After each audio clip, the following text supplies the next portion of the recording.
அன்பானவர்களே, நிச்சயம் நல்லதை விரும்பும் முருகானந்தன். அதாவது கொள்ளைகள் பலவிதம். கொள்ளையடிக்கிறதுங்கிறது பலவிதம். அரசியல்வாதி ஒரு மாதிரி கொள்ளையடிக்கிறான், அப்புறம் அதிகாரி ஒரு மாதிரி கொள்ளையடிக்கிறான், தொழில் செய்கிறவன் ஒரு மாதிரி கொள்ளையடிக்கிறான்.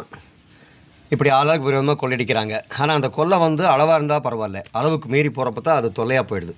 அந்த வகையில் இந்த ஊறுகாய் விற்கக்கூடிய ருச்சி ஊறுகாய் இவங்க அடிக்கிற கொள்ளை உலகத்திலேயே அடேங்கப்பா, உங்கள் வீட்டு கொள்ளை எங்கள் வீட்டு கொள்ளை கிடையாது. பாருங்கள், ₹1 பாக்கெட்டுங்க இது லட்சக்கணக்கில் பேக் பண்ணுவாங்க. அப்போது இதோட கவரோட விலை அதிகபட்சம் ஒரு 5 பைசா வரலாம், அவ்வளோதான், 5 பைசா தான். இதுக்குள்ளே மாங்காய் இருக்குது, ₹1 மாங்காய் இருக்குது அப்படின்னு நீங்கள் வாங்கினீங்கன்னா இதை பாருங்கள். இப்போ நான் பிக்கிறேன் பாருங்கள்,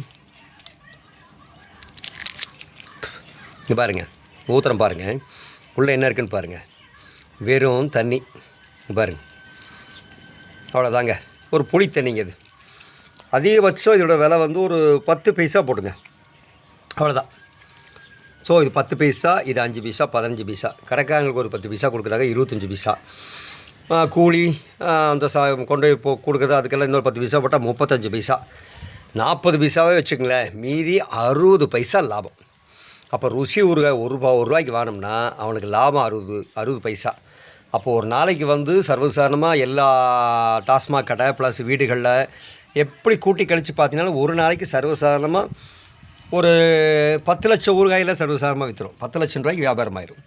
அப்போது 4 லட்சம் போக 6 லட்சம் ஒரே நாளில் சம்பாரிச்சிட்றாரு. எங்கள் அப்பா ஒரு மாதத்தில் கிட்டத்தட்ட 2 கோடி, வருஷத்தில் 25 கோடி. இதனுடைய இன்வெஸ்ட்மெண்ட் என்ன இருக்குன்னு நினைக்கிறீங்க? ஒன்றுமே இல்லை. இந்த நேமு அவ்வளோதான், கொஞ்சம் நேமை வச்சு டெவலப் பண்ணி இன்றைக்கி பார்த்தீங்கன்னா ஒன்றுமே அதிகபட்சோட இன்வெஸ்ட்மெண்ட்டு மிஞ்சி போனால் 1 கோடியே போடுங்களேன். 1 கோடிக்கு வேலையில் 1 கோடி போட்டாலுமே கூட இவர் சம்பாதிக்கிறது எக்கச்சக்கமான விஷயம். நான் அது தப்புன்னு சொல்ல வரல, பட் இது ரொம்ப அநியாயத்துக்கு போயிடுச்சு. அதிகபட்சமாக 40 பைசா வருதுன்னா ஒரு 10% 20% லாபம் அப்படின்னா ஒரு 50 பைசாவுக்கு விற்கலாம். 50 பைசாவுக்கு விற்க முடியாதுனால ₹1 பண்ணான்னா ₹1 உண்டான குவாலிட்டியாவது உள்ளே கொடுக்கலாம். ஆனால் பார்த்தீங்கன்னா ஒன்றுமே இல்லை, வெறும் பாருங்கள், எங்கே இருக்குது பிக்கிள்ஸ், எங்கே இருக்குதுல்ல, ஒரு பிக்கிள்ஸையும் காணும். ஆக இப்படி கொள்ளையடிக்கிறது உலகத்தில் நம்ம பார்த்தே இல்லை. நான் இதை வாங்காதுன்னு சொல்ல வரல, இப்படியெல்லாம் கொள்ளை அடிக்கிறாங்கன்னு தான் சொல்ல வரேன், அவ்வளோதான்.